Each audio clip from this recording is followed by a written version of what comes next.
সবাইকে good morning. তো দেখো, আজকের ভিডিওটা কিন্তু প্রচণ্ড ইন্টারেস্টিং এবং খুবই ইম্পর্টেন্ট কিন্তু হতে চলেছে, কারণ আমরা টিম ইন্ডিয়ার একের পর এক 4-5টা আপডেট নিয়ে কথা বলবো বর্তমানে। আর যে আপডেটগুলো কিন্তু খুবই বড় সড়ো আপডেট, মানে খুব বড় লেভেলের কিন্তু আপডেটগুলো।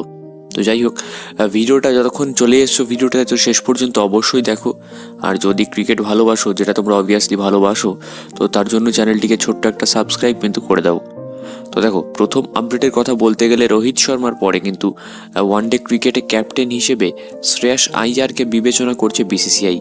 কারণ রোহিত শর্মার অবসর নিলে রোহিত শর্মার পর ভারতের ওডিআই টিমের ক্যাপ্টেন কিন্তু বানানো হবে শ্রেয়াস আইয়ারকে, এমনটাই কিন্তু বিসিসিআই এর পরিকল্পনা রয়েছে। আর আমার মনে হয় এটা একদম সঠিক সিদ্ধান্ত। এরপর দ্বিতীয় আপডেট, সূর্যকুমারের পর টি-20 ক্রিকেটে ক্যাপ্টেন হবে শুভমান গিল। এখানেও একটা পরিবর্তন আমরা দেখতে পাচ্ছি। সূর্যকুমার টি-20 থেকে স্টেপ ডাউন করার পর তার জায়গায় কিন্তু ক্যাপ্টেন করা হবে শুভমান গিলকে।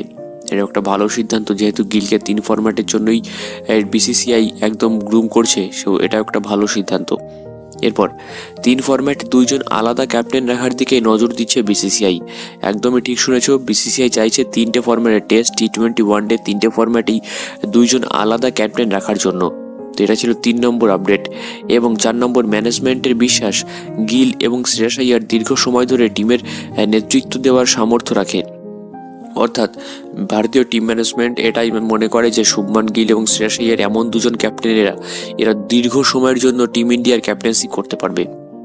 আর এশিয়া কাপের পরের পরবর্তী আপডেট, এশিয়া কাপের পর ওয়ানডে ক্রিকেট নিয়ে কিন্তু মিটিং হবে টিম ইন্ডিয়ার। এশিয়া কাপটা শেষ হলেই তার পরপরই কিন্তু একটা মিটিং হতে চলেছে, যেখানে টিম ইন্ডিয়ার ওয়ানডে ক্রিকেট নিয়ে কিন্তু একটা মিটিং সম্পূর্ণ করা হবে।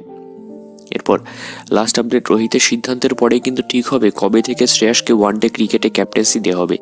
এটা কিন্তু মোস্ট ইম্পর্টেন্ট আপডেট, যে রোহিতের সাথে একটা মিটিং ঠিক হবে। রোহিতের সাথে সেই সিদ্ধান্ত নেওয়ার পরে ঠিক হবে যে শ্রেয়াস আইয়ার কবে থেকে ক্যাপ্টেন্সি পেতে পারে ওয়ানডেতে।